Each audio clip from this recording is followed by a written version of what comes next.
Sunday and Juma's journey from the villages of Ye to the prosperity of Juma is a testament to love and shared labor. However, Juma's sudden death transforms their success story into a struggle for survival as Sunday faces betrayal and predatory traditions.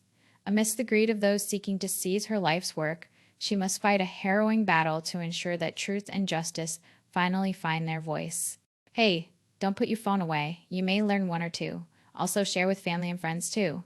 Encourage us to bring more interesting stories across the 64 tribes. We are just starting. Interesting stories are on the way. Please like, comment, follow, and subscribe. Morning always arrived early in Ye, before sunrise. Women could already be heard walking toward the market, carrying vegetables on their heads, while boda-bodas passed slowly through dusty roads covered in red soil. In one small mud house near the edge of town lived a young couple, Sunday and her husband, Juma. Life was not easy for them. Their roof leaked whenever heavy rain came. Their room was small, and sometimes they slept hungry. But despite all the hardship, the two shared something stronger than poverty: hope. Every morning, Sunday woke before dawn, tying her scarf carefully before preparing tea and mandazi to sell by the roadside. She walked long distances, carrying cassava leaves, onions, and tomatoes while wiping sweat from her face under the hot equatorian sun. Meanwhile, Juma worked tirelessly, repairing broken doors, chairs, and windows for villagers, his hands covered with dust and wood shavings as he bent over old furniture, determined to earn an honest living. At night, after long, exhausting days, Sunday and Juma sat quietly outside their small house beneath the stars while a weak lantern glowed gently between them. Juma would often stare into the darkness with thoughtful eyes before speaking softly about the future. One day, he would say quietly, "We shall own land." Sunday would laugh softly and lean closer to him. "And after land?" she asked teasingly. Juma smiled confidently. "A bigger dream." "And after that?" she whispered again. "A beautiful home." Sunday looked at him warmly and squeezed his hand gently. "Then we shall build it together." Years passed slowly, and the couple learned discipline and sacrifice. They saved every coin carefully inside an old metal box beneath their bed. Sunday expanded her business, selling tea to truck drivers traveling between Ye and Juba, while Juma's carpentry skills became respected throughout the area. Churches began ordering benches, schools requested desks, and people proudly said, "Go to Juma, his work lasts." Finally, after years of struggle, they bought their first small plot of land near Torre. Though it was just open land covered with tall grass, to them it felt like a kingdom. Sunday cried tears of joy while holding the agreement papers tightly against her chest. Together they cleared bushes, carried water, and molded bricks with their bare hands, while laughing through exhaustion as their dream slowly rose from the ground. One evening, after finishing work, Juma sat quietly outside their unfinished house while the orange sunset stretched beautifully across the hills of central Equatoria. He remained silent for a long moment before turning seriously toward Sunday. "Ye gave us a beginning," he said slowly, "but if we truly want to grow, we must go to Juba." Sunday's smile faded slightly as she lowered her eyes in thought. Everyone knew about Juba, the busy capital city where people either succeeded greatly or lost everything.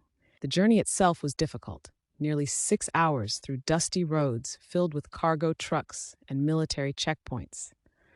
After weeks of discussion and prayer, they finally agreed to take the risk.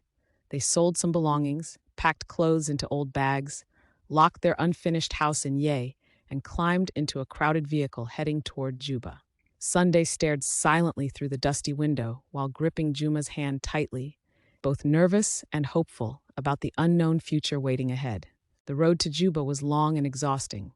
Dust entered through the windows while passengers complained about heat and exhaustion, but Sunday and Juma remained hopeful. As the vehicle finally approached Juba, Sunday's eyes widened in amazement at the busy streets, crowded markets, and tall buildings. Life moved differently there, faster, harder, and more expensive. At first, they struggled badly. Rent consumed most of their money, Juma had no proper workshop buff-top, and Sunday knew almost nobody. Some nights they sat silently inside their small rented room, wondering if they had made the wrong decision. But they refused to give up. Juma eventually rented a small roadside space and restarted carpentry work. Slowly customers came. Offices ordered furniture, Hotels requested beds and tables, and organizations placed contracts. The workshop grew bigger every year. Sunday became the backbone of the business, confidently managing workers, records, and customer payments. People admired how united they were. Years later, the same couple who once struggled to afford food in Ye now owned plots of land, rental houses, cattle, farmland, and pickup trucks. People respected them, while others envied them quietly.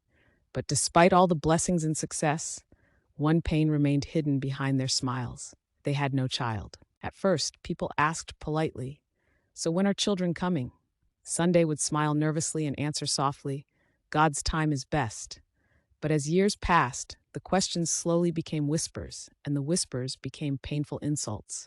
During family gatherings in Ye, Sunday noticed how people stared at her differently. Some women avoided discussing children near her, while others mocked her openly behind fake smiles. Juma's mother, Rose, became especially bitter. "A home without children has no future," she often said sharply while shaking her head in disappointment. Sunday would lower her eyes silently, forcing herself not to cry in front of everyone while quietly enduring the humiliation. Despite everything, Juma defended his wife constantly. "She is enough for me," he told his family firmly, his voice filled with frustration whenever relatives pressured him to marry another woman. One evening, after returning from a family meeting, Sunday sat quietly in their compound in Juba, with tears gathering in her eyes. "I feel like your family hates me," she whispered painfully. Juma sat beside her gently and placed his hand over hers. "They hate what they do not understand," he replied softly. Sunday lowered her head and asked quietly, "What if I never give you children?" Juma held both her hands tightly and looked directly into her eyes. "You gave me a life when I had nothing," he said emotionally. "That is more important than anything." Tears rolled slowly down Sunday's cheeks as she leaned against him, finding comfort in the love they had built together. But unknown to them, fate was preparing a painful storm ahead.